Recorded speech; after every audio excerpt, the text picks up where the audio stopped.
நமது மனதில் வந்து பழி உணர்ச்சிகள் இருக்கவே கூடாது. அதாவது பகை உணர்ச்சிகள் இருக்கக்கூடாது. அப்படின்னா என்ன அர்த்தம் அப்படின்னா, பகை எல்லாமே பழி உணர்ச்சி எல்லாமே மனித உணர்ச்சிகள் தான். அதெல்லாம் இயற்கையானது தான். ஆனா வந்து அதெல்லாம் யார்கிட்ட இருக்குன்னா, நமக்கு யார்கிட்ட உரிமை இருக்கோ, நம்ம யார்கிட்ட அன்பு செலுத்துறோமோ அவங்ககிட்ட தான் நாம வந்து பழி உணர்ச்சியோடையும் செயல்படணும். அதாவது அந்த மென்மையான அப்ப அந்த அந்த பழி உணர்ச்சி வந்து மென்மையாக மாறிவிடும். ஒரு உரிமையோட பழி வாங்குறது. அதாவது அதுல ஒரு மென்மையான மென்மையான தன்மை இருக்க வேண்டும்.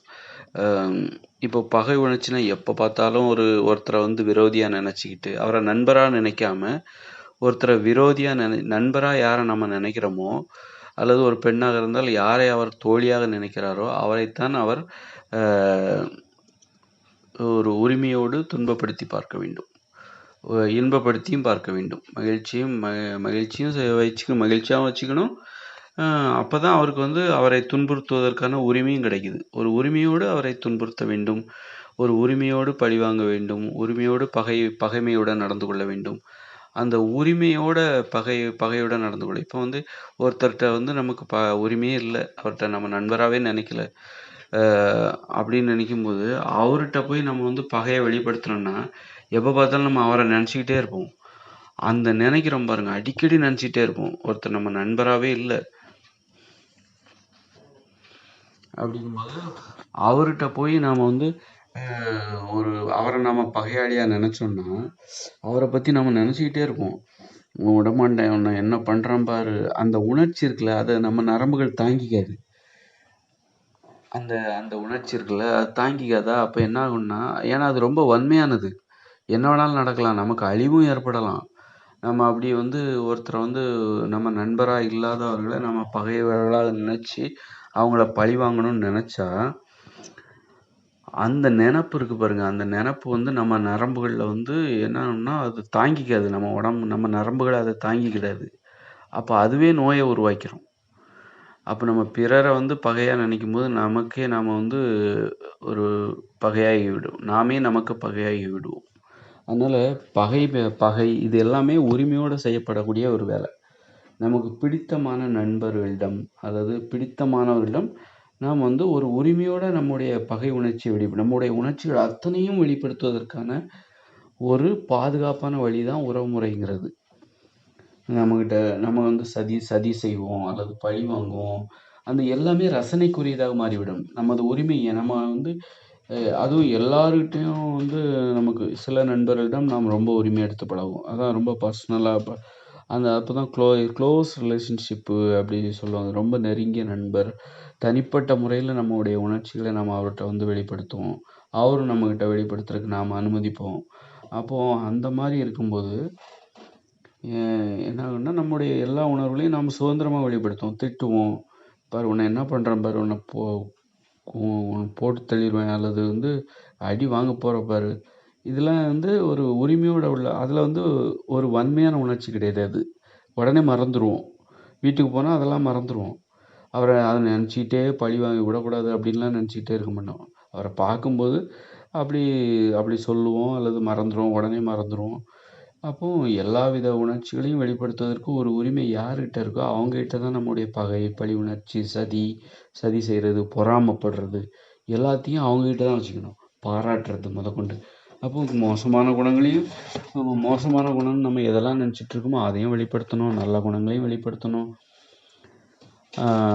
அப்படி இல்லாமல் யாருக்கிட்ட நமக்கு உரிமை இல்லையோ அவங்ககிட்ட போய் நம்மளை நிரூபிக்கணும், நான் யாருன்னு உன்கிட்ட காட்டுறேன் பாரு, உன்னை உண்டு இல்லைன்னு பண்ணுறேன்னா பாரு, உன்னை ஒழிச்சு கட்டுறேன்னா இல்லையாம் பாரு அப்படின்னு சொல்லிட்டு நமக்கு உரிமை இல்லாத நமது நண்பர்களாக இல்லாதவர்களிடம் நமது பழி உணர்ச்சியும் பகை உணர்ச்சியும் வெளிப்படுத்தினால் இறுதியாக அது நமக்கே அழிவை ஏற்படுத்தும். அப்போ அந்த பயமே என்ன ஆகும்னா நமக்கு வந்து நமது நரம்புகளால் அதை தாங்கிக்க முடியாது.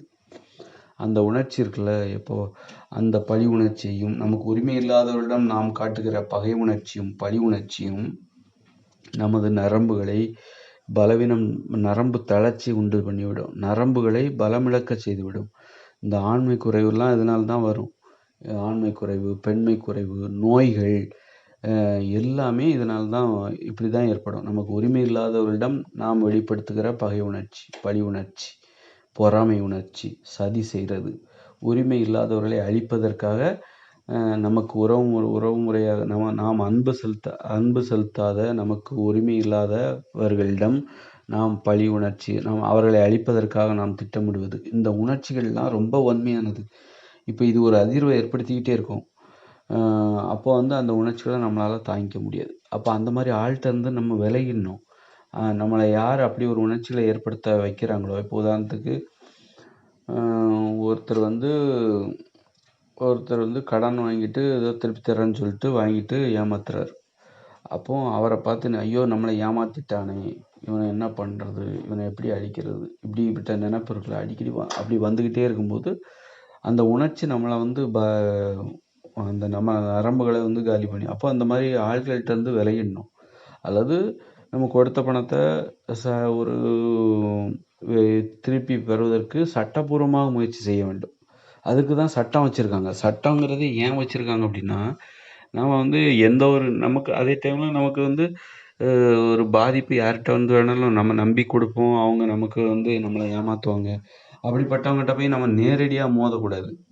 மோதுனா அந்த மோதல் இருக்குல்ல, அந்த மோதல்னால் ஏற்படுகிற உணர்ச்சி ரொம்ப வன்மையானது. அதை தாங்கிக்கிற சக்தி நம்ம நரம்புகளுக்கு கிடையாது. அதனால தான் நாம் என்ன பண்ணுறோன்னா, சட்டம்னு ஒன்று வச்சுருக்கோம், போலீஸ் ஸ்டேஷன் ஒன்று வச்சுருக்கோம், காவல் நிலையம்னு ஒன்று வச்சுருக்கோம், நீதிமன்றம்னு ஒன்று வைத்திருக்கிறோம். முறையாக போகணும்.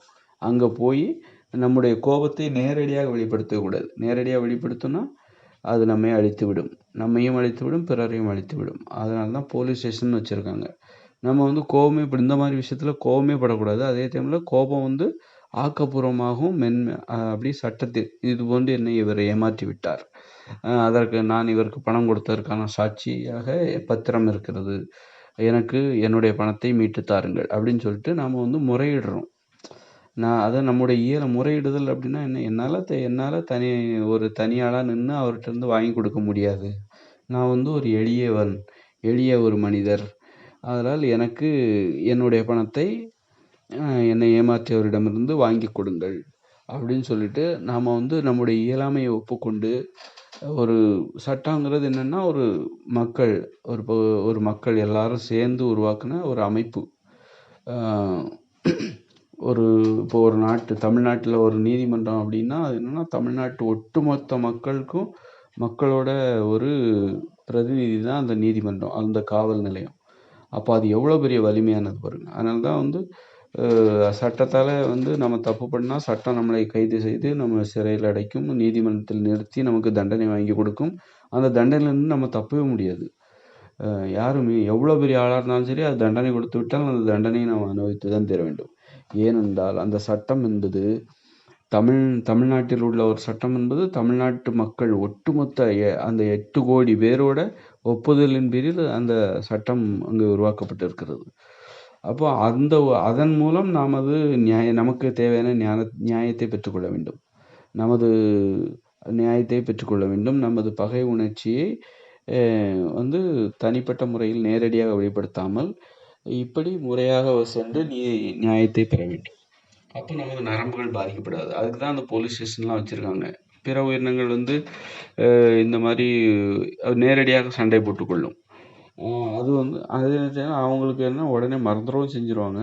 ஆனால் நம்மளால் அப்படி மறக்க முடியாது. ஏன்னா நமக்கு மனசுன்னு ஒன்று இருக்குது. அது வந்து அவ்வளோ ஈஸியாக எதையும் மறக்காது. அதற்கான நீதி கிடைக்காமல் அது மறக்கவே மறக்காது. அதுவும் நல்ல விஷயந்தான். அதே டைமில் அந்த விஷயத்த புரிஞ்சுக்கிட்டு, மனசுங்கிற ஒரு விஷயத்த புரிஞ்சுக்கிட்டு, நம்முடைய மனசை நாமே காயப்படுத்துகிற மாதிரி நேரடியான மோதலில் ஈடுபடாமல், மனதை பாதுகாப்பதற்காக தான் மனதை வந்து இது போன்ற சம்பவங்களிலிருந்து மனம் வந்து பாதிக்கப்படாமல் எப்படி நீதியை பெறுவது, நமக்கான நீதியை பெறுவது, அதற்கு தான் போலீஸ் ஸ்டேஷன்லாம் வச்சுருக்காங்க. நீதிமன்றம்லாம் அதற்காக தான் வைத்திருக்கிறார்கள். சட்டம் என்பது அதற்காகத்தான் உருவாக்கப்பட்டிருக்கிறது.